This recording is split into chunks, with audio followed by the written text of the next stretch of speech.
Bharatiya Janata party के वरिष्ठ नेता और केंद्रीय मानव संसाधन एवं कौशल विकास मंत्री, शिक्षा मंत्री बदल गया नाम ना, और कौशल विकास मंत्री माननीय धर्मेंद्र प्रधान जी आपको संबोधित करेंगे। बगल में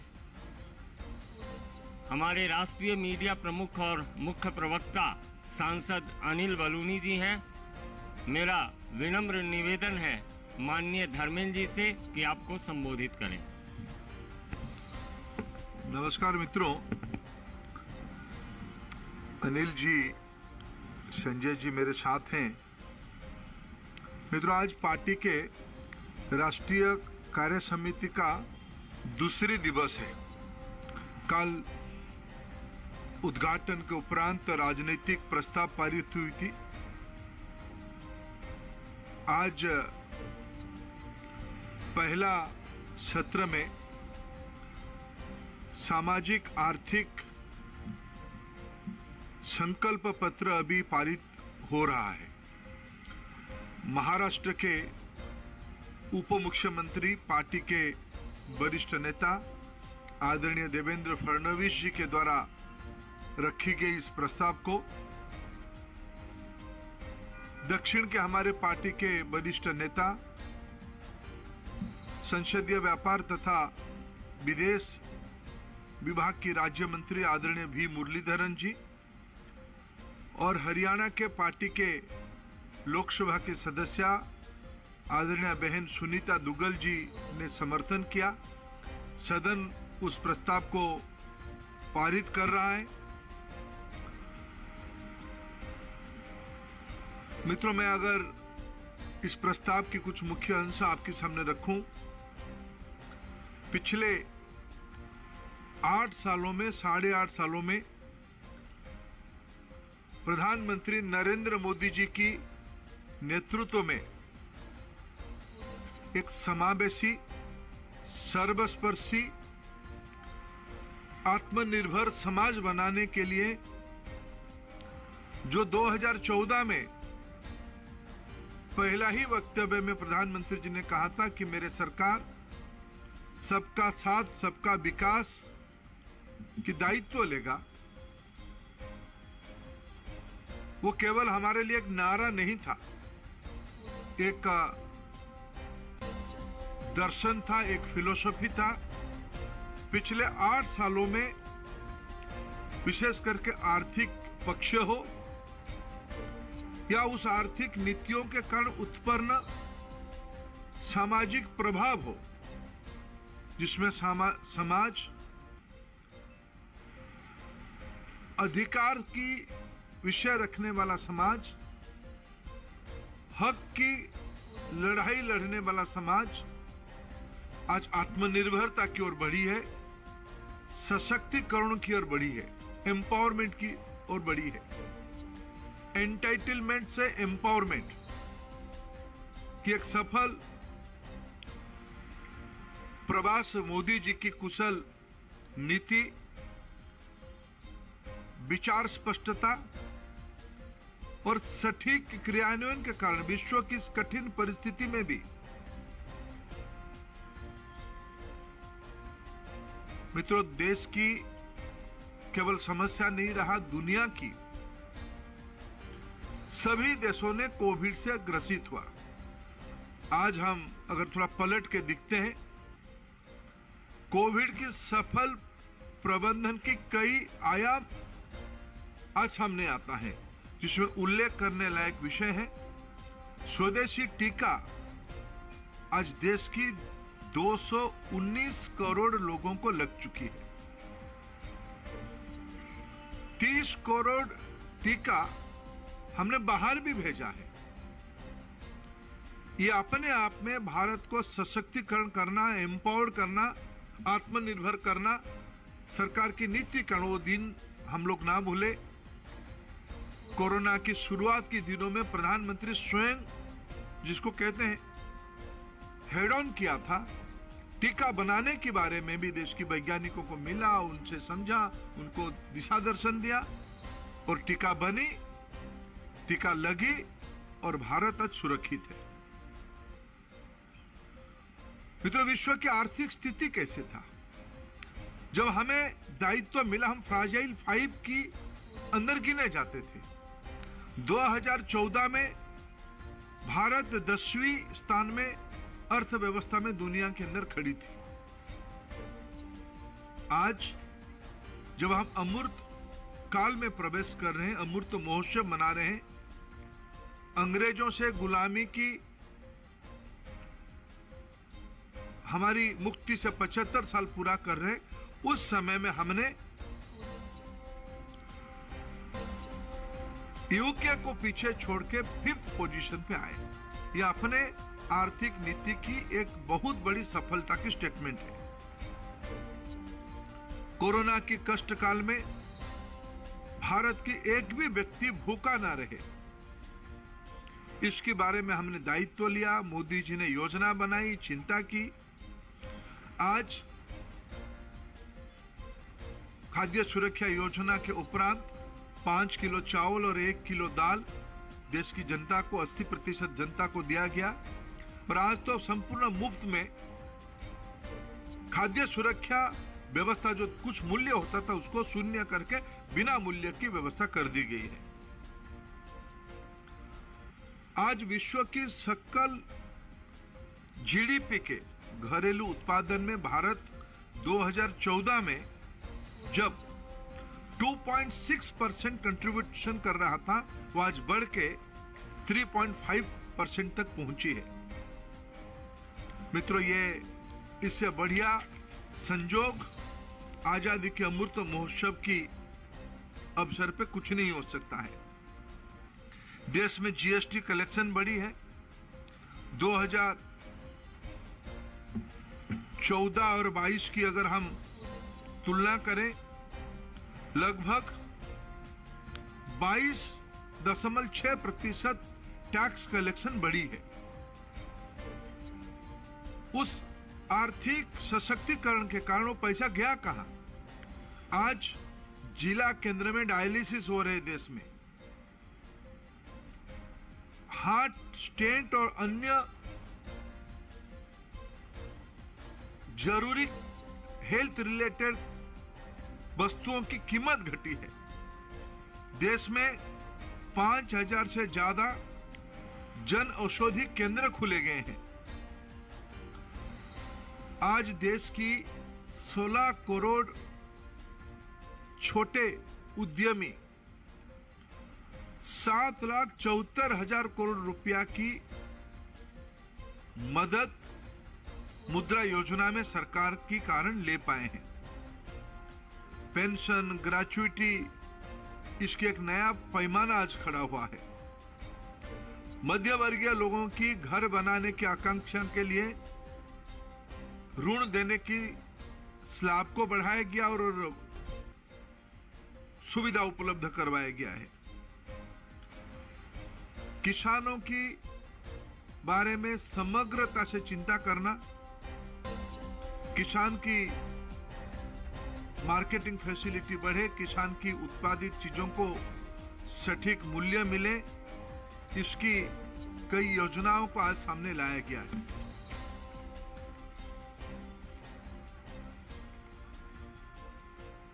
मित्रों, आज vocal for local, 1 district 1 product आज सरकार की एक प्राथमिक नीति बन चुकी है। अर्थनीति के Bharatmala, Sagarmala, dedicated freight corridor, उड़ान, भारत ब्रॉडबैंड नेटवर्क, ये सब के कारण देश की 21st सेंचुरी इंफ्रास्ट्रक्चर, रास्ते थे, बंदरगाह था, विमान अड्डा था, लेकिन आज हवाई चप्पल वाला भी हवाई जहाज में बैठे भारत के अंदर इनलैंड वाटर को बढ़ाते हुए क्रूज टूरिज्म डेवलप हो। यह सिर्फ किताबी बातें अभी नहीं रहा है, यह सब देश के अंदर जिला केंद्र, कमिश्नरेट, हेडक्वार्टर में यह उसका अनुभव देश की मध्य वर्गीय नागरिक, सामान्य नागरिक लेना शुरू कर दिया है। मित्रों, कभी देश में नौजवानों की भविष्य को लेके हम सब चिंतित होते थे। रोजगार, स्वरोजगार, ये विषय चर्चा में रहती थी। पिछले कोरोना के समय में देश में स्टार्टअप्स की दुनिया की, मैं बहुत पुरानी बात नहीं कह रहा हूं, 8 साल के अंदर मैं पिछले 2 साल की बात को उल्लेख करना चाहूंगा। आज देश की नौजवान जॉब सीकर से जॉब क्रिएटर बन रहा है।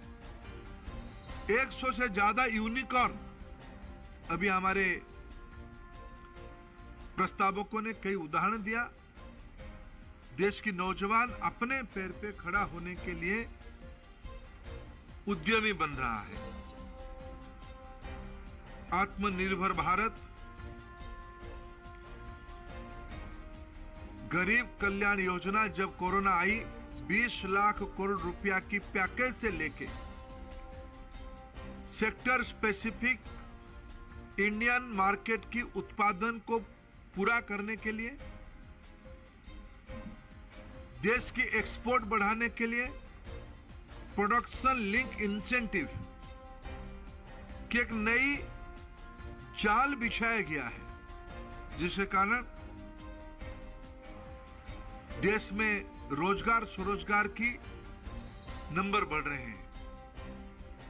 यह अनुमान किया गया कि देश की अगर लॉजिस्टिक को सरलीकरण किया जाए, सिंप्लीफाई किया जाए, रिफॉर्म्स के माध्यम से देश निवेश के लिए आकर्षक स्थान होगा। गति शक्ति योजना उसकी परिणाम है। देश में नया लॉजिस्टिक पॉलिसी लाया गया। राज्य सरकारों को, भारत सरकार की विभिन्न विभागों को, देश की उद्योग जगत को पहली बार एक गति शक्ति फ्रेमवर्क में जोड़ने की व्यवस्था किया गया है। डीबीटी आज पिछले 8 साल में direct benefit transfer 22.6 lakh crore रुपया की डीबीटी दिया गया है लोगों को। कभी आप कल्पना करिए, यह कहा जा रहा था कि दिल्ली से 1 रुपया भेजे तो गरीब की जेब में 15 पैसा जाता था। आज 1 रुपया भेजे तो चंद मिनट के अंदर उसके जेब में 1 रुपया चला जाता है, जिसके हिसाब में आपके सामने मोदी जी की 8 साल की उपलब्धि को गिनाते हुए दे रहा हूं। 22.6 लाख करोड़ रुपया पिछले दिनों में गया है। मित्रों, ऐसे ही एकलव्य विद्यालय माध्यम से विशेष करके वनवासी आदिवासी लड़कों को, लड़कियों को पढ़ाने के लिए, खेल में उत्कृष्टता खड़ा करने के लिए आज 700 से ज्यादा एकलव्य विद्यालय खड़े किए जा रहे हैं। उनके लिए सीधा भारत सरकार की स्कीम लागू किया गया है। इकोनॉमिक वीकर सेक्शन के लिए आरक्षण की व्यवस्था की गई है। मित्रों, सारे अर्थनैतिक पॉलिसी के कारण न केवल भारत सशक्त हुई है, आत्मनिर्भर हुई है, उसके अंदर, उसके कारण देश में जो एक चेतना आई है, आज सामाजिक उपलब्धियों की नई पैमाना हो रहा है। अयोध्या में भव्य राम मंदिर निर्माण, जो लोग कभी हमको पूछते थे अयोध्या में राम मंदिर बनाएंगे लेकिन तिथि नहीं बनाएंगे, आज प्रधानमंत्री नरेंद्र मोदी को कार्यकारिणी आभार प्रकट किया, मंदिर की तिथि भी ही घोषित कर दिया गया है और जल्द ही भव्य मंदिर देश को समर्पित हो जाएगा। काशी विश्वनाथ की कॉरिडोर अपने आप में एक बहुत बड़ा स्टेटमेंट उस दिशा में है। सोमनाथ की विकास कार्य, हिमालय में केदारनाथ धाम की पुनर्निर्माण, केदारनाथ बद्रीनाथ तीर्थ क्षेत्र की तमाम विकास कार्य की जा रही है। पहली बार 4 धामों की road network, Kartarpur Sahib corridor की सफलतापूर्वक श्रद्धालुओं के लिए खोला गया है। हेमकुंड साहिब और गिरनार की रोपवे में जोड़ा गया है। उज्जैन में भव्य महाकाल लोक को प्रधानमंत्री जी ने इन दिनों में लोकार्पित किया है। प्रसाद योजना के तहत बाबा बैद्यनाथ धाम देवघर में आधुनिक सुविधाएं का विस्तार किया गया है। मोढेरा की सूर्य मंदिर को हेरिटेज लाइटिंग यानी सोलर लाइट से, सोलर एनर्जी से लाइटिंग की व्यवस्था किया गया है। मां महाकाली शक्तिपीठ और जैन विरासत के लिए प्रसिद्ध गुजरात की पावागढ़ की पुनरुद्धार किया गया है। स्वदेश और प्रसाद योजना के तहत देश की पर्यटन की एक नया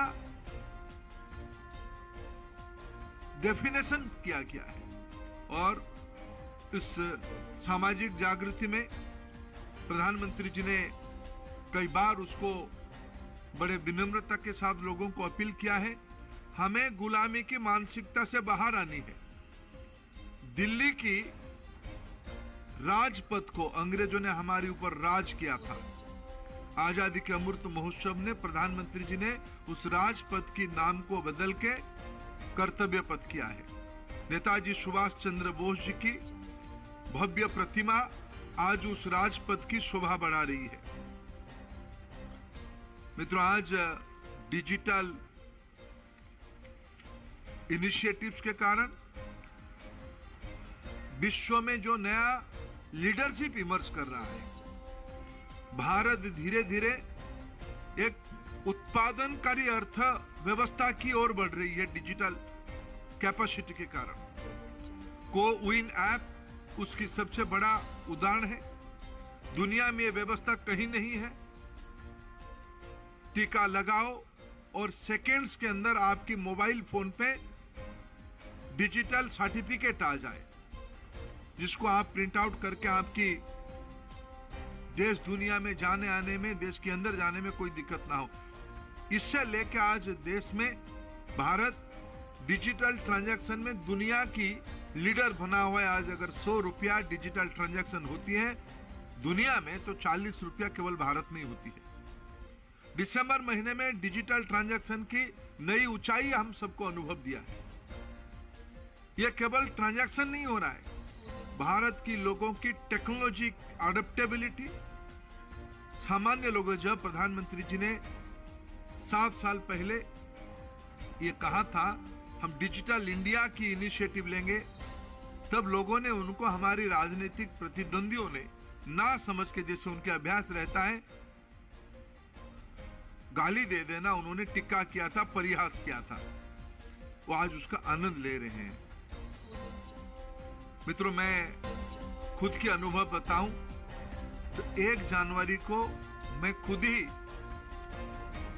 कहीं ट्रैफिक में फंस के जब गाड़ी से उतर के ऑटो में गया, मेरी चिंता पहले आई। ऑटो में तो बैठ गया, कैसे मैं उसको उसकी भाड़ा दूं। मेरे पीएसओ को पूछा आपके पास भाड़ा है क्या? बोला मेरे पास भी कैश नहीं है। फिर हमने उनको पूछा, हमारी दुविधा को ध्यान में रखते हुए कोई चिंता मत करिए, वो पूछा हमको आपके पास फोन पे पेमेंट करने की व्यवस्था है कि नहीं है। मेरे पास तो नहीं था, मेरे पीएसओ के पास था। हमने 100 रुपया की पेमेंट 1 जनवरी को पे करके मैं सुखद अनुभव लिया। ये भारत की नई डिजिटल कैपेसिटी की सबसे बड़ा स्टेटमेंट है। भारत में कहीं भी जाइए, वो रेडी पटरी वाला से लेके हाई वैल्यू की ट्रांजैक्शन की पेमेंट डिजिटल प्लेटफॉर्म पे हो रही है। आने वाले दिनों में विश्व की अर्थनीति भारत की इस मॉडल को अडॉप्ट करने वाला है। मित्रों, आज सुखद संजोग है, वैश्विक नेतृत्व भारत ले रहा है। आज एक अलग से प्रस्ताव पारित हो रहा है, लेकिन आज एक ही लाइन में कहूं, आज इस प्रस्ताव ने, अर्थनीतिक सामाजिक सशक्तिकरण की इस प्रस्ताव ने G20 की सफल प्रेसिडेंसी के लिए, जिसकी काम अभी शुरू हुआ है, प्रधानमंत्री जी के नेतृत्व को सराहना किया है, उनको प्रशंसा किया है।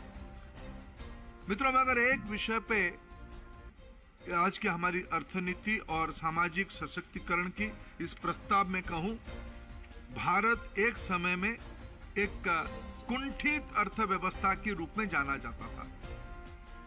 आज भारत में कोई नीति बनती थी तो चंद लोगों के लिए नीति बनती थी, उसके लिए मारामारी, उसके लिए व्यग्रता, उसके लिए सारे बाकी चीज होता था। आज प्रधानमंत्री की इस नीतियों के कारण आज एक सैचुरेशन की अर्थव्यवस्था यानी सबके लिए करना होगा। स्कीम चंद लोगों के लिए नहीं है, सभी के लिए। गांव में जितने लोग हैं, जितने गरीब हैं, जितने मध्यवर्गीय, सभी के लिए। आज एक पॉलिटिक्स ऑफ सैचुरेशन की ओर हम बढ़ रहे हैं, गवर्नेंस ऑफ सैचुरेशन की ओर बढ़ रहे हैं। तृप्ति की जिम्मेवारी को लेकर आज हम आगे बढ़ रहे हैं। मैं कार्य समिति जो प्रस्ताव को पारित किया प्रधानमंत्री जी की सफल नीति के कारण, कुछ विषय आपके सामने मैंने उल्लेख किया। मोदी सरकार के अंतर्गत गरीबों के अधिकार से सशक्तिकरण की ओर बढ़ने की कदम, ये प्रस्ताव मैं आपके सामने उपस्थापित किया। कोई प्रश्न हो तो शैलेंद्र दीदी ने। सर, आपने कहा कि G20 में सफल नेतृत्व के लिए प्रधानमंत्री के नेतृत्व की तारीफ की गई है। जो प्रस्ताव आया सामाजिक और आर्थिक प्रस्ताव, क्या अलग से G20 पर भी प्रस्ताव आएगा और उस पर आएगा? जयशंकर जी उसकी प्रस्ताव एक कर रहे हैं। विकास चंद्रा न्यूज नेशन।